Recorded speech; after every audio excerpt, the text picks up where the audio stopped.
Can you hear anything? All right. Hi, everybody, or everyone. We hope you can get in. We are experiencing some trouble with the LinkedIn Live. We couldn't go live for some reason, so we tried to do this on Zoom instead. So we hope you find the link. And everybody in this meeting, if you have shared the event, please add the link in your shared posts as well. Hopefully, someone will find the link and come in. We have a Nicole Schwartz here, so it's good. And I hope Harald comes in too soon. All right, always interesting with technical issues. But anyway, we're happy to be here. We usually have meetings all the time, just us. Voices and also creators for good. So we have meetings where we talk about and share experiences on how to get our messages out. And we thought, why don't we have this conversation more for everybody? So we thought we would just invite everybody who's interested in hearing what we're saying and listening in. So welcome, Nicole. You're the first one to join in after we had some problems. So we hope more people will find the link. So maybe we should just start with a round of introductions. Myself, I'm Elin Bergman. I run a circular economy business network in Sweden called CradleNet. I have 146 or so members that we teach about circular economy. And we are one of the oldest circular economy business networks in the world. We started in 2009. So that's a bit about me. And yeah, anybody else? Donald, do you want to go next? Can do. Thank you. Nice to see you folks again because we haven't met in a while. I'm CEO of a company called Future Planet, which is a sustainability software business. We work with kind of mid to large companies, helping them address some of the challenges that we're all faced with. It's me, and I pass it to Minu. Hi, Minu Schillings, and I think I'm frozen. Minu Schillings, and I used to run something that was called the Green Sprint, where we accelerated innovation processes. But after years of running into the barriers of business as usual assumptions and limitations, I now am a regenerative transition facilitator and creating spaces for people to nurture their innate regenerative capacities that we all hold, but that are currently oppressed or lost. And I'll give it over to David. Wonderful. I'm David Carlin. I am a climate and risk expert. I was the founder of the Risk Center at the UN Environment Programme's Finance Initiative and their head of risk. Now I run an advisory business helping governments, corporates, and financial institutions navigate an uncertain future through innovation, sustainability, and resilience. Sarah, I don't know, can you hear us now? I don't know, can you hear me? That's the question. Yes, we can, yay. Oh my goodness, just when you needed me most to sort the LinkedIn. So I am Sarah Blake. I run a company called Earthology, and what we do is B Corp certification and carbon literacy. And we help green teams to really get the main part of sustainability embedded in your company to make it something you do every day. Every job should be a climate job. And that's what we do. Thanks. Good. So that's us. I mean, Nicole, now you have a fantastic opportunity to talk to us. You're like the only person we have in the meeting so far. So do you want to also say who you are? Yes, of course. Thank you. Hello, everyone. I'm Nicole Schwartz. I'm based in Austria. I'm a trained ecotoxicologist and worked a long time in consultancy industry and also for the Austrian agency on assessing chemicals and their environmental risk, but shifted slowly towards sustainability and impact assessment of chemicals. There's the Safe and Sustainable by Design initiative from the European Commission, so I was working on that. And I'm currently working for Lenzing. I'm not sure if you know the company. It's a cellulosic fiber manufacturer based in Austria with a strong focus on sustainability, or which had a strong focus on sustainability, but we have, as all the companies in Europe, really serious problems right now. And that's why Lansing made redundant a couple of people, and I was in the last wave. So my contract finishes end of this year, and I'm still interested in sustainability and innovation and this connection, and I'm a strong believer in circular economy and that this may solve many of upcoming problems. So I participate in all the events that are available to connect and network and see what's out there for me and my background expertise. So Welcome. You're like the exclusive only person looking at this. Hi, Harald. Welcome. We had some problems. We couldn't go live. We tried many times over, so we gave up and we just do a Zoom event instead. Can you hear us? No, he can't. All right. And now we have hear you, also. yes. Oh, you can. Good. There you are. Do you want to It's- introduce yourself and also tell me about, tell us about where you are right now? Yeah, I was wondering if David was in the same place and very, very close to me. I'm in Brazil for the climate change negotiation in Belém. And from time to time, there's really a hard rain here. So sometimes the internet is going down. It's always this once in a year, lifetime where we come together to try to solve the climate crisis. I think it's very encouraging, and we all know it's not happening enough. And I work very much on circular economy. And this year, I also am in charge of the bioeconomy here, which is a big topic, which I think is very closely related to circularity. So I'm super happy to join you, Ellen, and Minu, and David, and Donald, and now Nicole, Jonathan, Sarah, in this quick exchange today. Thank you so much for setting it up. Good, and I also have my fantastic, wonderful star intern, Jonathan, here now. So good, that's good. it. Welcome. Good, so what I started the whole thing saying that we usually have these meetings. We're LinkedIn Top Voices and also Creators for Good. We're trying to get the message out on social media, especially LinkedIn, about what needs to be done to solve the climate crisis, but also become more circular and so on. And we all have different focuses, but we meet every other week or so and talk about this. But we thought, why don't we do this more openly and invite everybody who's interested, so we don't just talk behind closed doors, but try to have an open conversation. So that's kind of, we don't even have an agenda for this meeting more than inviting people. And now that was a bit of a failure because as you can see, we're only 2 people that are external, but I think this is going to be nice and cozy anyway. So I thought we could start with just talking about like things that we feel is important right now. I mean, there's a COP meeting going on, as Harald just said. Super important. I've been to some before. I'm going to speak at it on Monday. And I mean, some things are going right, some other things are going wrong. So a frustration that I have, for instance, is like the main message that's coming out now, or a big message, is that China is doing so good. They're now building so much more renewable energy than any other country, amazing. And they kind of did kind of decoupling from fossil fuels and building even more renewable. But at the same time, there was a big piece of news that came out in Sweden a few weeks ago saying that to just mine for one material for the renewable energy transition, which is nickel, they are building a huge mine in Indonesia. And in order to do that, and that's the Chinese behind it, they made 10 coal power plants to dig out one material. So they're building coal power plants, but not in China.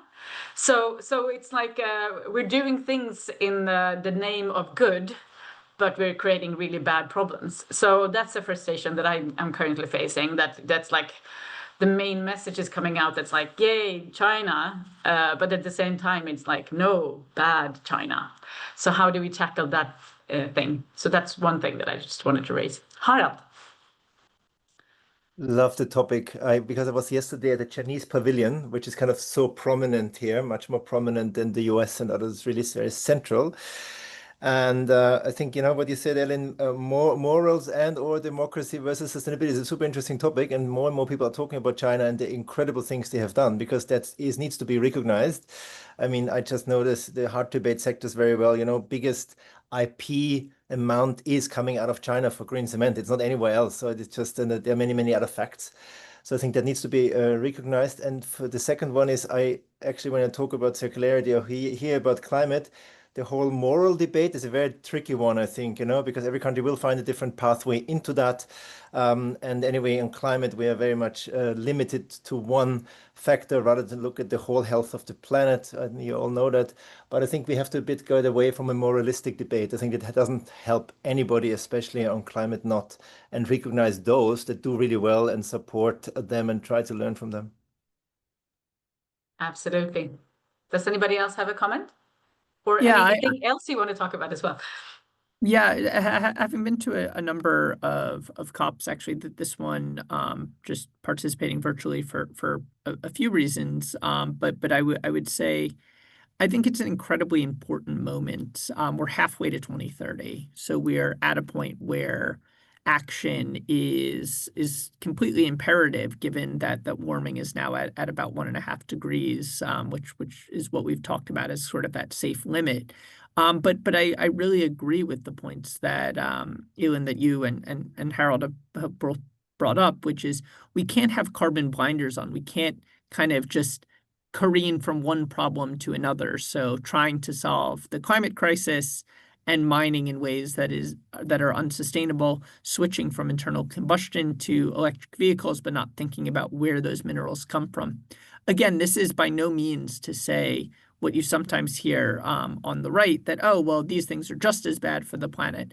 It's not really about that. It's more about we need to make sure that our solutions don't contain the seeds of other problems and complications. We've seen this in the past as we've meddled with environmental systems, and it's something that we should be very thoughtful about and keep our eyes open to as we consider going forward here. Absolutely.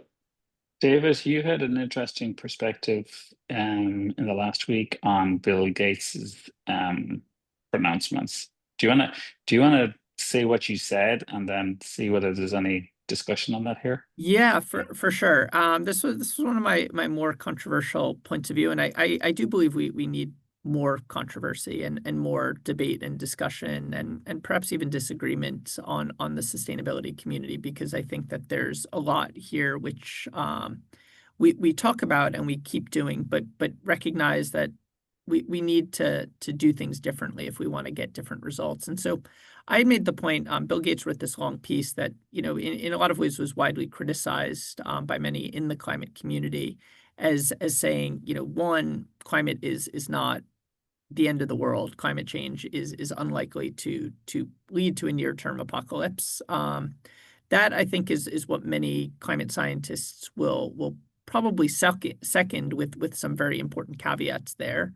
The other pieces, though, I think, to me, got to something that I started my career less on the environmental side and more on the social and economic equity side, which is recognizing that if we're not looking at this as a way to improve lives, if we're not looking at this as a way to improve human flourishing, then we're going to kind of miss the boat. We're going to focus on temperature at the expense of people.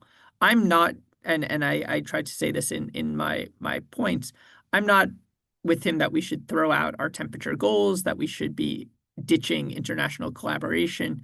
But I think there is an important point that these messages will only retain resonance when we start talking about making lives better. And I will say, for all of the justifiable criticism of Gates, what he has done when it comes to vaccinations, when it comes to malaria prevention, he is somebody who has been deep in that field and a big contributor to it. So I was making the point that I think we do need more nuance, and that he's not wrong that perhaps some of this over focusing on measurement is under focusing on impact, and I think that's something I see a lot in the work I do. So just we don't want to be just counting emissions. We want to actually be reducing them, and I would argue, yes, you need to have the right measures, but I would also say we often know where the effects are, and we can keep trying to poke and probe, but sometimes we actually see that as a bit of a delay tactic too.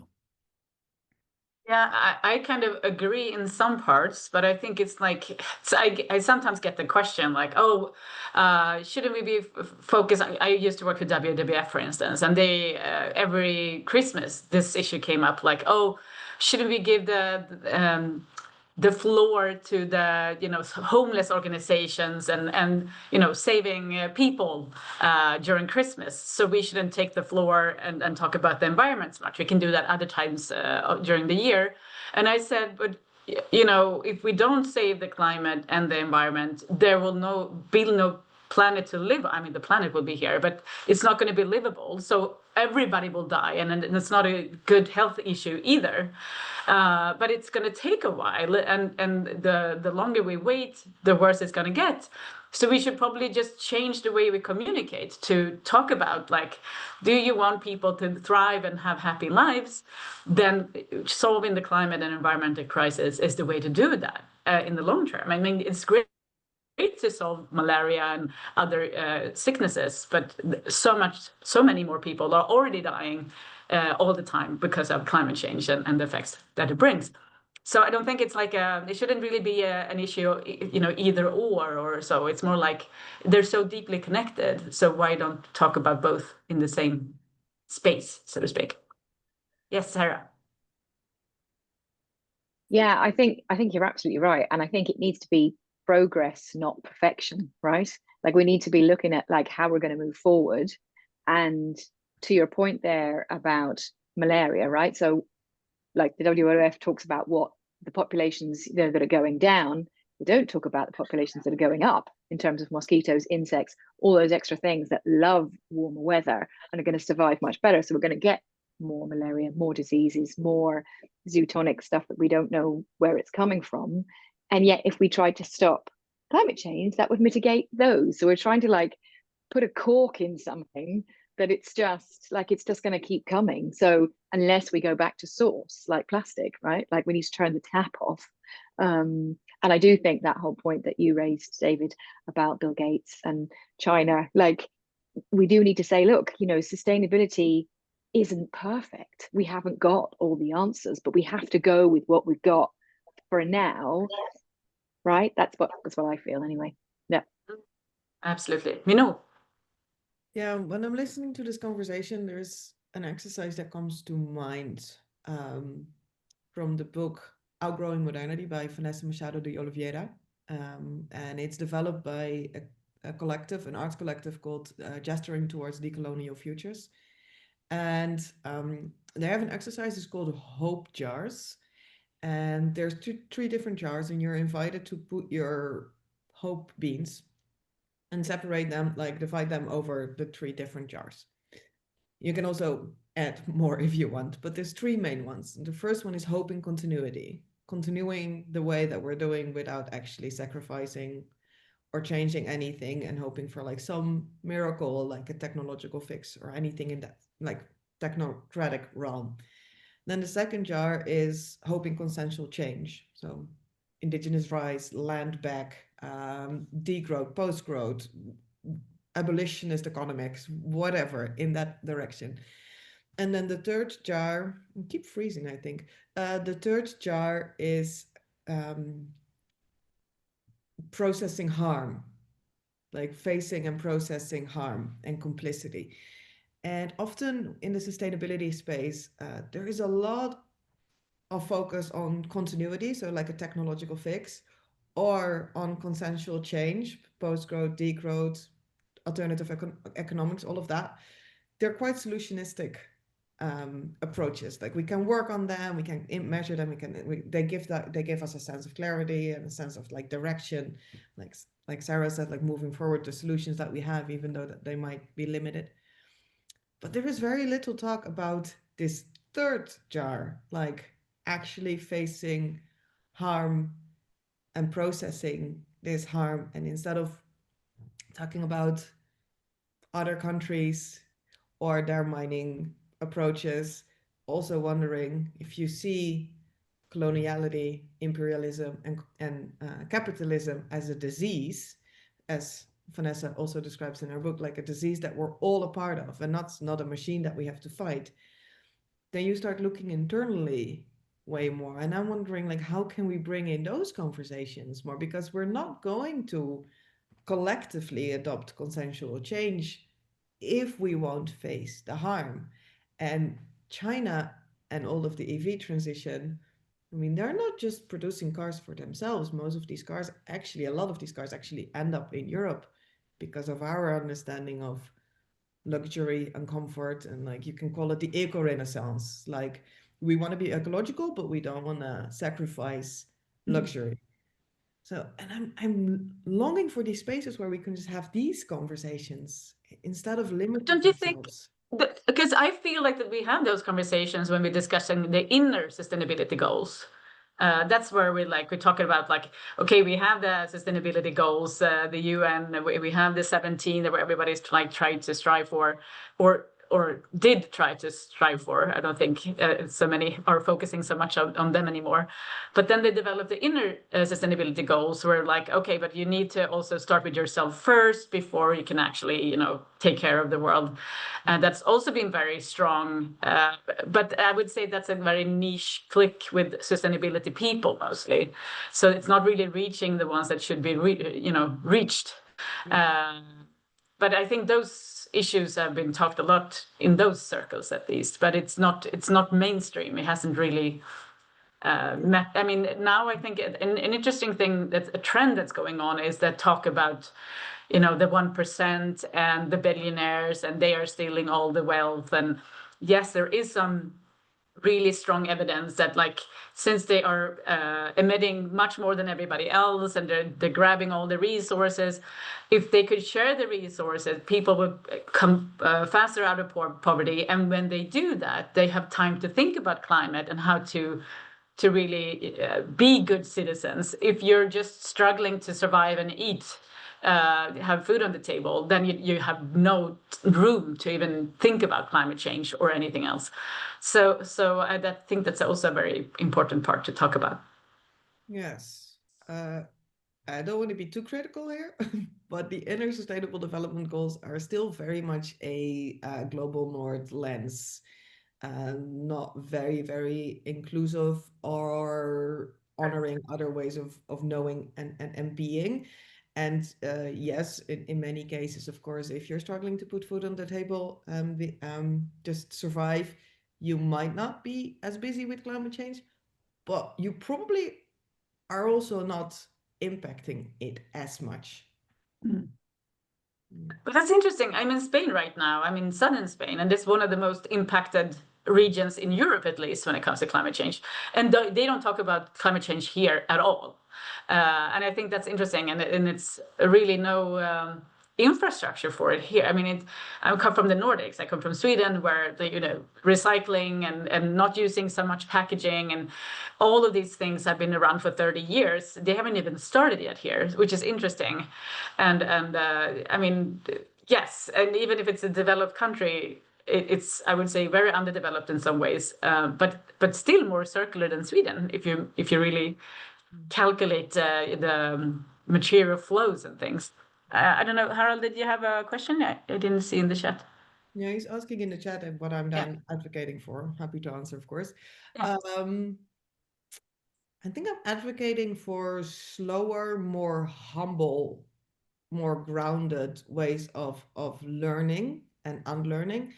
I think it sits in education. It sits in the way we raise children, in the way that we commune and like we live in communities, not suffocating what we think can happen and what the future can look like by all of the solutions and the ideas that we come up from, like our current way of knowing, but really just seeing, okay, what happens if we really start living differently? What if we learn to trust our intuition, to accept uncertainty, to know what is enough, to be humble, to accept other ways of being? Like, we, by multiple generations, and this is a slow approach, but by, for example, through the education system, enabling multiple generations to enhance those capacities, those more inner regenerative capacities, I have a lot more hope in what can kind of futures can emerge if we do that than if we keep focusing on developing and solutions from our current way of being. So, Minu, in your audiences that you, or the people you engage with, right, what's the level of receptivity to that message? And the audience I engage with, loads. But the audience I engage with are they're niche, and they are people that have run into barriers for a very, very long time and have gone to a process of accepting collapse and also grief. And then there is there is openness to this slower approach. If you still have a lot of your beans, to stick to the metaphor of Vanessa, if you still have a lot of your beans in the hope in continuity or consensual jar, then your openness isn't there, because you will put your efforts where your hope is. As like hope is Greta Thunberg says as well, hope is a verb. What? Sarah, you also have your hand up. Sorry. Donal, you want to finish? I just want to come back to your point about the inner development goals. And I think, like, I became an inner development goal ambassador this year, and I think that they are moving to include more Indigenous wisdom. It's taken a while, but they'll definitely get there. And all of those things that you just mentioned that we need to have as from being kids, right, is that openness, always being told no. Do you know, like, as a child, actually, you need to be told what's possible. You need to be told a growth mindset, right? Like, what's, like, as Harald said, this isn't a failure because the LinkedIn didn't work. We're all still here. This is what we plan to do. We just haven't got it out on LinkedIn yet. And it's like, okay, what China's doing is not perfect. What we're doing is not perfect. Nobody's perfect, but we're all learning and we're all trying to go in the right direction. And so one of the things that they added to the inner development goals this year was forgiveness, because like, we're the ones in the 10% who have emitted half the CO2 ever emitted, right? Like us in the Western world. So we are firmly in the to blame category. And those that have emitted the least, like, they're the ones who probably need to forgive us. We need to forgive ourselves too, and go, how can we change this? How can we address this? And to your point about how do we shift that narrative, Harald, as well, I think it's to the work of Dan Siegel, right? It's like moving from me, what's in it for me if I do this? What's in it for my health if I get on my bike? What's in it for my health if I eat less meat? What's in it for my future, for my kids, if I move my pension to a better one?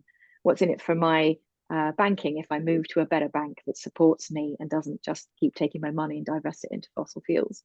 What's in it for me is definitely where we look, but we need to look at what's in it from me, as he says. So it's like me here, then like my immediate circle, my family or my organization or my team or my department, and then what's in it for the organization. If I make these changes, if I feel better when I wake up in the morning because I probably meditated, I've maybe, spoke to those things that you said, the regenerative things, you go out, you put your feet on the grass, you feel a better person in the morning. So you're more likely to treat everyone with more kindness and be more open. So I 100% think that it is definitely more about, if we're going to move the dial, we really need to think about how we act and feel in the first place. And certainly from the sustainability bubble, we need to stop inviting people in because that's not working. We need to move out and meet them where they are. Yeah, that's my take on it. I really like the question you put on the chat also, Harald. I would be interested to hear from everybody how you try to move the world now concretely forward. So if everybody wants to share, who wants to start? I can give you an example of what I meant, if you permit, Ellen, 30 seconds. Sure. Because, we are all very well versed where we are, and I'm quite well known for circularity, but I can tell you circularity, make it very simple. Circularity is not a business case. So I'm trying to find those that on the circular economy want to be front runners, identify the organizations more often and ecosystem builders rather than companies, because there's a difference in terms of the energy they are putting, but it's an economic model that is not supported by reality. That's why it's so hard. Same as regeneration. And here at COP, I'm trying to identify those people that are not only in their heads, but are actually a little bit more south, a little bit closer to their heart. I think that's, Minu, what you are at the end of the day also speaking about. And there's something that's coming for me more strongly because I'm writing my book and I'm now saying, what is sustainability 4.0 or 3.0 and how does it change? I'm not sure it helps to speak about sustainability at all, to be very honest. Because if that change, Minu, if I hopefully understand correctly where you are coming from, is landing and coming from within, then it's not a matter that you want to change anybody. You're just coming from that clarity of where we all should be going. The issue just I find is, and there I'm trying to find my tribe. Nobody's talking about it, what we should actually be doing. That's where running into this cognitive dissonances. It's very confusing. I'm sure Nicole knows that the board maybe wants to do something, but actually don't put the money where the mouth is. So it all becomes this chumbly, weird thing where greenwashing becomes the normal. So in my practice, I'm looking for those that are trying to act, and that's not a woo-woo or a tree hugger thing, but from an inner compass where it's clear where we all should be going in a fair, just, and healthy world, whatever you call that. As long as we differentiate the normal being and the sustainability way of being, I think we don't actually help each other or help one another. So maybe I'm advocating in the next 5 years to try to be the mainstream, not put sustainability into the mainstream, but just kind of say this is the normal we all anyway agree on, because nobody will say we are wondering what we want to live or move towards a dystopian world where there's no clean water for us. So that's a bit what I'm experiencing on the ground. And I'm trying to identify those that do this without being convinced of any facts, because no fact can, but just say, yeah, obviously we are doing this. You do it in Unilever, I do it in the city of Amsterdam, and the third person does it from the UN. And then if this critical mass comes to 9-10% of humankind, I think then we will switch. That's a bit my frustration and the way I wanted to explain you where I'm working every day to make a little difference. Great. David. Yeah, I think there's two dynamics here at play when it comes to how we work. And I think one is very organizational and global, which is thinking about, and this goes back more to my background in behavioral economics and social psychology, that organizations respond to incentives. And so do humans, but I think those incentives are different. And sometimes we make the mistake of putting the two together. But the big is thinking about organizations, how they react and respond, and what aligns to their mission. I think it's much more challenging to try to turn every organization into, a green organization rather than to suffuse sustainability through the organization. Not everyone needs to be doing the work that we do because there are other roles. There are people who run restaurants and people that run hotels and people that make things, but they need to consider these things. And I think organizationally, that alignment comes with consideration. So it's, okay, how do we make sure that this can make sense and work? Then on the micro scale and the small scale is the personal. And that's where individuals really do make a difference. But it is one-to-one and it is relational. And it is, how do we see what we want our legacy to be? And how do we see how we want to be with each other and on the earth? And to me, these are the big human to human elements where we actually spend a lot of time. And I think finding the allies to connect with in that way can also bring about some of that big change. But I think very often we either, try to treat people like companies and vice versa. And this is one of the issues I see, is that we're not always using the right tools. And to the extent that we can use those right tools, I think we can drive that change faster. Donald. Yeah, just a brief comment on this theme. What I have found that is resonating more with folks, just kind of on the sustainability, is hard to measure. It's hard to have that conversation right now, is kind of going back to where I have started when I came into this journey, which is from a human rights perspective, right? And it's thinking about and framing it in the context of human rights. And it's not about we want to reduce emissions because it's some report we have to do, or the crazy Europeans, or not, well, whatever the Europeans are these days, who knows, right? But the want to put that on the world or the north-south thing. But I think the human rights lens and telling stories about the impact of somebody in one of the less developed economies, if I call it that, of stuff that we do in the developed economies, is things that I think are getting folks up and down an organization to reflect and go, I never thought about that. As opposed to what's become, I think, depersonalized in embodied carbon and emissions and cost of finance and all those kind of things. I think there is a layer in the conversation about human rights and impact on people that resonates with folks where other things don't. You know, I also, by the way, just love Minu's comment that people are being run by organizations as opposed to organizations being run by people, both of which are true. Yeah.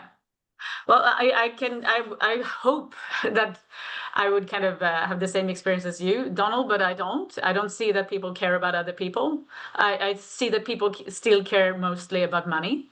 So I keep talking about the amount of waste of money we keep doing all the time, and that really resonates, but especially the amount of money they will make in order to do this, because right now, with the crazy trade war going on with the United States and Trump and everybody else on the planet, now the cost of resources are really going up, and you can really feel it within the companies that they're struggling because of their profits. They're getting less, and they want more profit, of course. And this is a really strong thing to say, because I said that this is going to happen for a long time because we were going to run out of materials because we were so wasteful.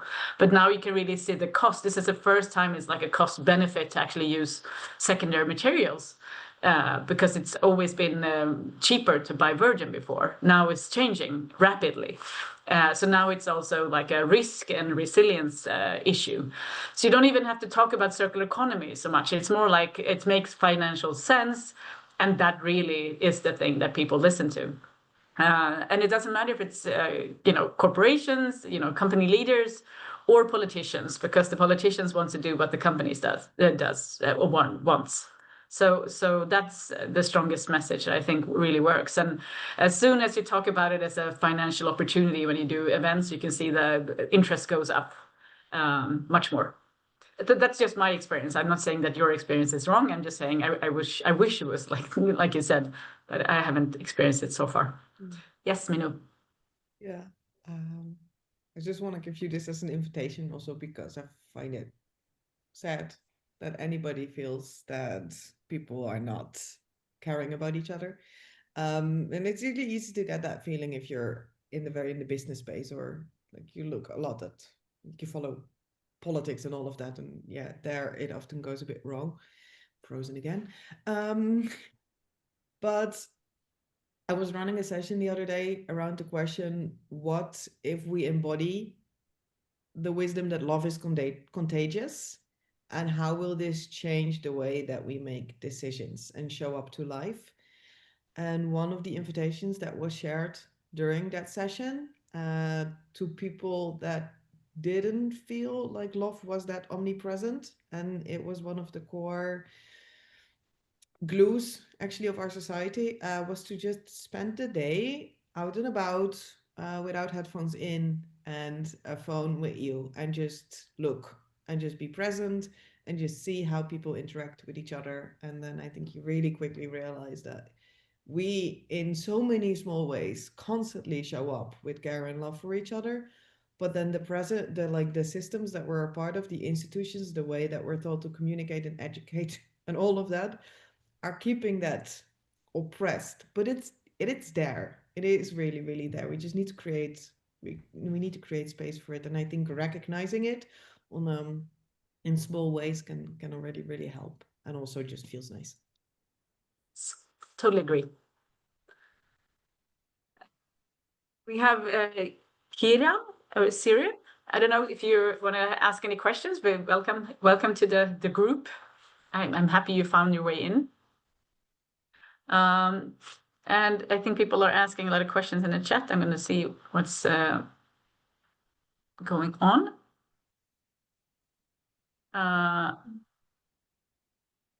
Okay, Harald doesn't agree with me. That's okay. Yeah, there you are. Do you want to ask a question since you're here? Hi. Yeah, sorry, I was a bit late coming in. So I've really just joined in and I'm kind of in listening mode. So I don't really have lots of questions, but seeing as you're giving me the opportunity, I work in training and capability building and helping organizations with that, to try and do it across an organization and at levels. So I suppose a good question might be, what do others think of the need and value and utility of that? Education. Education, training.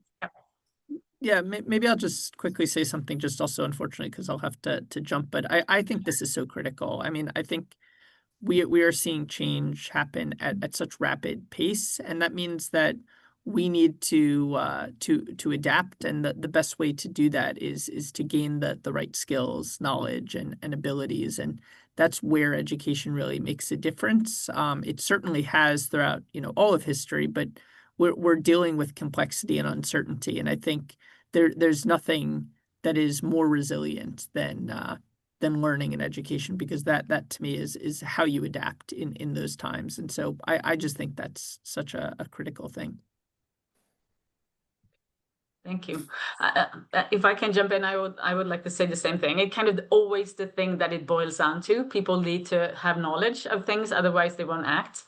And we just did I did a big event here in Spain on Thursday last week with local politicians, and it kind of everything boils down to, if you don't know that there's a problem, you won't do anything about it. So we need to kind of integrate it from kindergarten up to universities, and it should be natural. It should be mainstream. It shouldn't be something on the side or fringe. It should be like a thing that's included in everything. Of course, we should have a sustainable future where everybody takes care of nature and don't throw things. And but it's mimicking the natural ecosystems in everything should be on the agenda always, but it's not.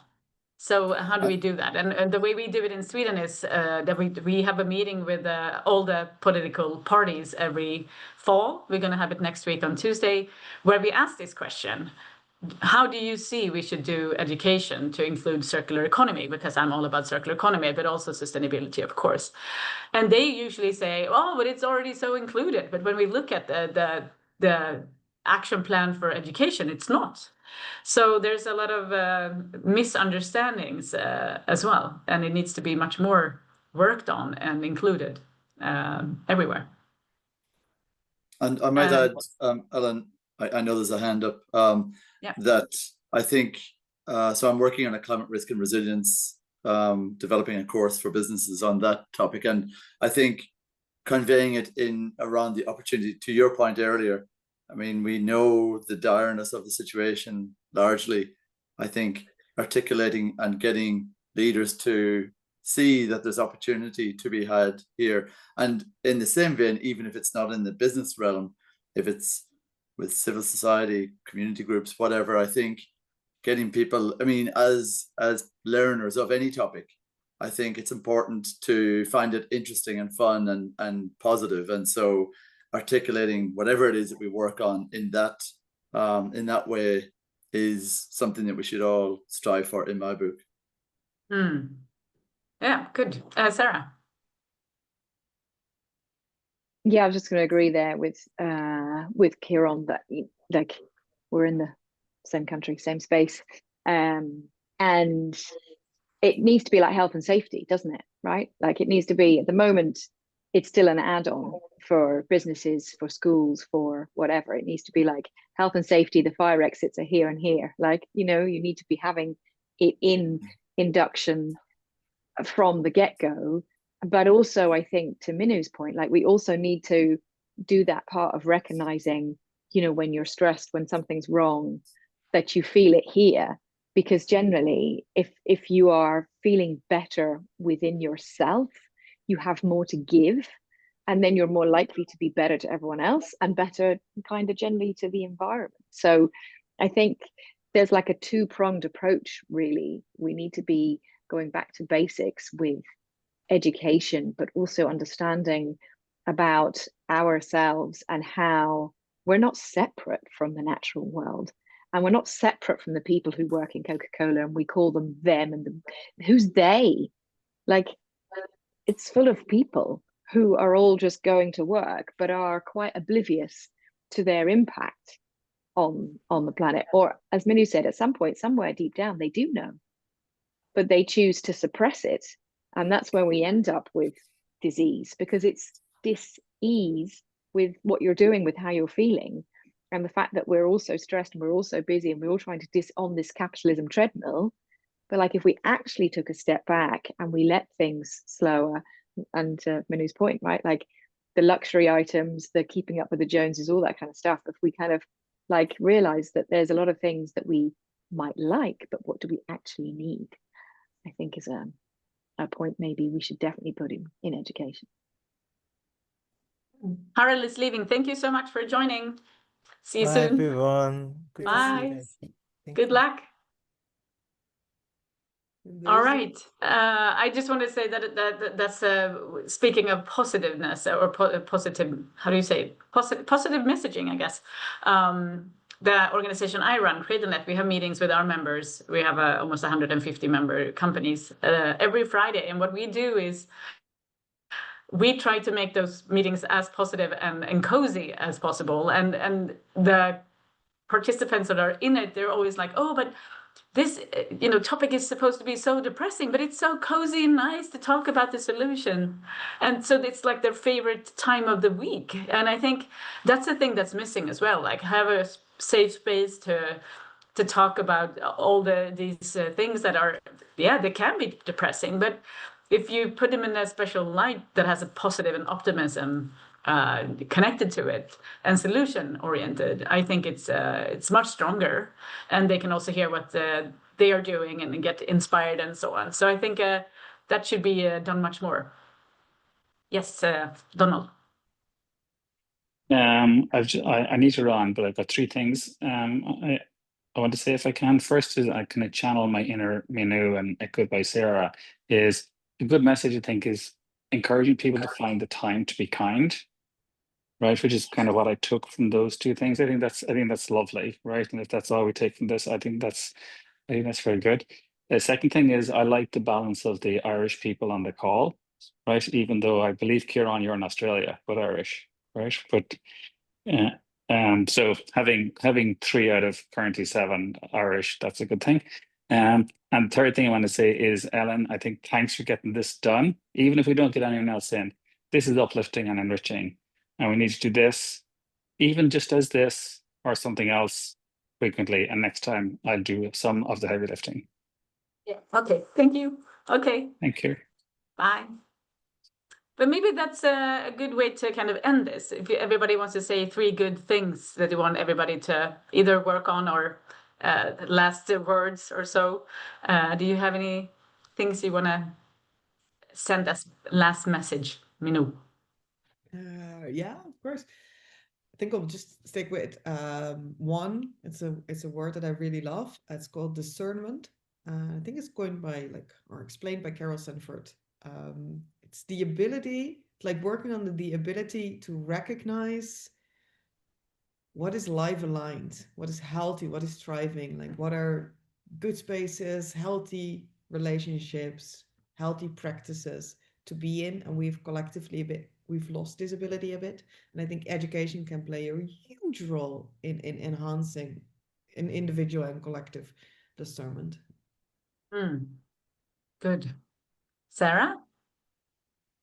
Yeah, I think I'd probably echo something similar to that, but it's more about feeling how you are in yourself and what you have been doing for yourself to align more with nature and to listen to that inner voice, because I do think that will help change the narrative.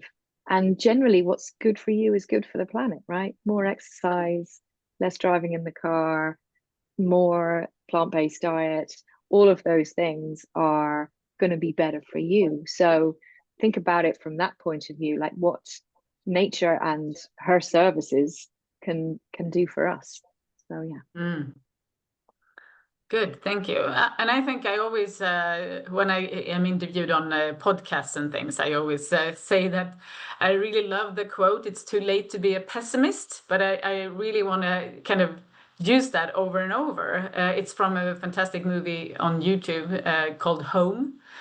And it's all about like how horrible it's going with climate change and environmental problems and everything. But it kind of ends on a hopeful note, which is about like all the solutions that are already coming. I mean, look at they're greening some deserts in China and Africa, and I mean, yes, desertification is coming in some areas, but we're doing really fantastic work in other ones.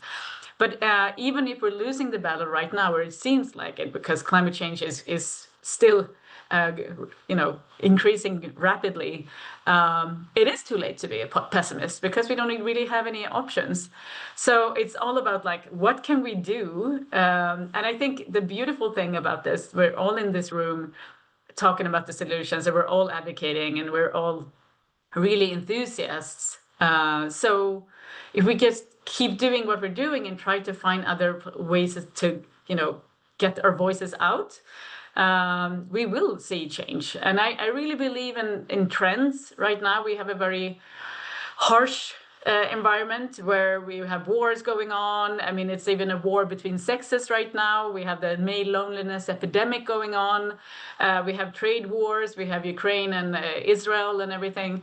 But in the end, the pendulum have to go back. So I'm hoping for more of a flower power, new trend coming, where we do recognize what's actually important for us. And we know that, like you said, Minu, the most important things that creates happiness are strong social structures, where we take care of friends, family, people around us, our neighbors, and that's what makes us happy, and in connection with nature and taking care of the environment. So if we want to have happy, thriving lives, it's not about owning a second jet or a super yacht, because it just makes us miserable. Look at Elon Musk, the most miserable person on the planet.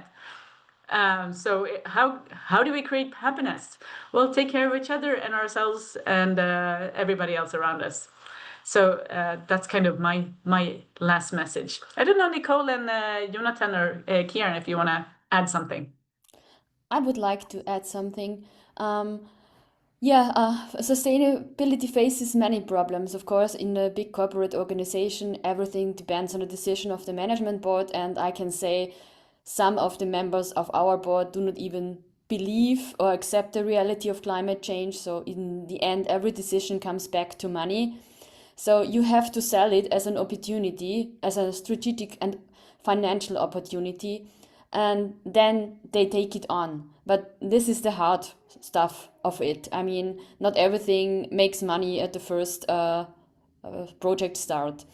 But on the positive side, I think working in a sustainability or circular economy for a while now, working in it is also a great opportunity for innovation. And it's fun to work on innovation and improve solve problems and improve the environment. So, and those who embrace it first will also benefit from it. And one small positive anecdote I always give, I used to work in REACH chemical legislations. This was introduced in Europe 2008, and I remember I was working for a chemical manufacturer here in Linz, and every day there was a reporter interviewing the CEO, and he was complaining about job losses and offshoring and higher costs. And in the end, it was implemented, and it took a while, and there were a lot of transitional phases, but it was successful. Innovation has increased in the chemical industry dramatically, and now many countries worldwide are adopting REACH in a different version. China, for example, Korea, Brazil. So this is a real success story that Europe was leading the path. Good, really good. We have maybe a few seconds left to say something. If you want to say something, Jonathan and Kieran.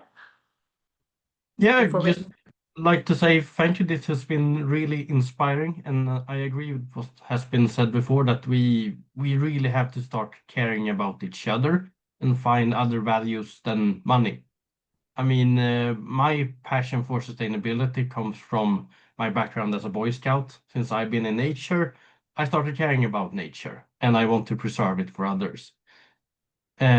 So, I mean, if we get people to experience other values than just gaining as much money as possible, I think we can we can start caring about the planet more. Then how to do that, I don't have an answer yet, but I'm working on it. Thank you very much. It's been really inspiring to listen. Yes, quickly, Kieran, before we close. Yeah, just for my final point would be whether it's connecting with people on happiness or contentedness or whatever. I think just figuring out what their values are, what drives them, whether it's their children, health, wildlife, whatever it is, there'll be something you've got in common, and that will help to break down whatever barriers there are. So talk to them on those terms is what I would say. Yes, great. Now we have fantastic solutions to everything. We'll see if we're going to make another one, and when just look on LinkedIn, probably see something in the future. Thank you so much for joining. Thank you for organizing. Yeah. Okay. Bye-bye. Thank you Thanks, very much. guys. Bye-bye. Bye. Thank you. Bye. Bye. Berlin.